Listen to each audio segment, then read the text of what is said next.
Hello guys, in today's video I will be showing you how to fix Airbnb green screen problem. So the answer is easy, just go to the settings and then scroll down to the apps section and then go to the search and search Airbnb, then go to the storage and here you will find this clear cache option. Click on it. Now you can go check it if it worked, and if it didn't you can try to restart your phone or turn the Wi-Fi off and on, or the Bluetooth or the airplane mode. Also you can try to clear data, but be careful. If you clear data, all this application's data will be deleted. This includes all files, the settings, the accounts, the databases, etc. So be careful if you want to clear your data.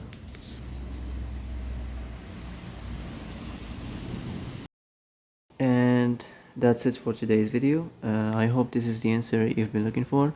If you like this video, don't forget to like and subscribe, and see you in the next video. Thanks for watching.